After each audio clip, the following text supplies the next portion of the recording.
সন্দেশখালীর নেজাটে হাজী নুরুল ইসলামের সমর্থনে জনসভা করলেন সুজিত বসু। সামনেই বসিরহাটের নির্বাচন, আর সেই দিকেই লক্ষ্য রেখে প্রচারের পারদ বাড়িয়ে চলেছে তৃণমূল কংগ্রেস। এদিনের সভা থেকে বিজেপিকে তীব্র কটাক্ষ করে সুজিত বসু বললেন, সন্দেশখালীতে যে ঝাঁটাগুলো দেখা যাচ্ছে তা সন্দেশখালীর নয়, কলকাতা থেকে কিনে পাঠানো হয়েছে। শুভেন্দু অধিকারী কলকাতার বড় বাজার থেকে ঝাঁটা কিনে পাঠাচ্ছে সন্দেশখালীর মানুষের কাছে। মানুষকে বোকা বানাচ্ছে, সন্দেশখালী মানুষদের অপমানিত করছে।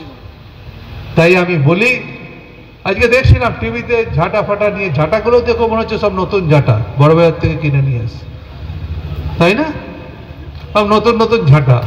আমি তো ঝাঁটা দেখলে বুঝতে পারি ওটা তো বাড়ির ঝাঁটার না। বাড়ির ঝাঁটাগুলো দেখে বলছিলাম রিটার্ন দেখ, ঝাঁটাগুলো মনে হচ্ছে নতুন ঝাঁটা, সব সব কলকাতা থেকে শুভেন্দু পাঠিয়ে দিয়েছে। তার কারণ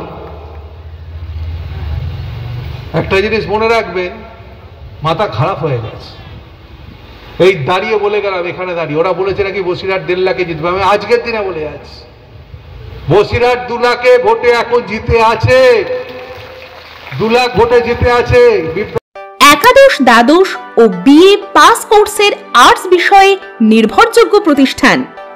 বিগত বছরগুলোতে এই প্রতিষ্ঠানের উচ্চ মাধ্যমিকে সেরা রেজাল্ট একাধিক ছাত্রছাত্রীদের। দীর্ঘ 24 বছরের অভিজ্ঞতা। এই সমস্ত বিষয়ে পড়তে যোগাযোগ করো নিচের এই ঠিকানায়। যোগাযোগ 8637527093। বাংলায় 92, ইংলিশে 93, এডুকেশনে 93, ভূগোলে 99, দর্শনে 98 আর শারীরিকতায় 96। কেউ হবে না, যেটা বলছি। নির্বাচনের পর আবার আসবো, বিজয় উৎসবে আপনাদের সঙ্গে আবার আসবো। 2 লাখ ভোটে বসিরহাট জিতে আছে। এবার বাড়বে কত সেটা পরে কথা। আজ অব্দি 2 লাখ ভোটে হাজি জিতে আছে। বসিরহাট জিতবে, ও যতই লাফালাফি করুক, ওর মাথা ফাথা গেছে সব। সেখানেও বলি, একজন মহিলা দেখছিলাম কি বলছিল একটু আগে, ওর গলার ভাষার সঙ্গে আপনাদের ভাষা মিলই হচ্ছে নাকি। চাই বললাম, দেখ ঝাঁটা ফাটা নিয়ে দাঁড়িয়ে আছে, কিছু দরকার নেই, আপনার বাড়িতে শান্তিতে থাকুন, কেউ আপনাদের কিছু করবে না। সরকার আছে তো, এটা তো ইউপির সরকার না, এটা তো অন্য জায়গায় মতো সরকার না, এটা বাংলার সরকার। মমতা ব্যানার্জি যার মুখ্যমন্ত্রী আছে, এটা বুঝবার চেষ্টা করুন। তাই আমি বলি,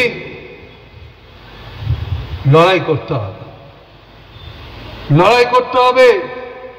নিজেদের অধিকারকে, নিজেদের স্টাবলিশ শান্তিপূর্ণ জায়গাটাকে নষ্ট করতে দেবেন না।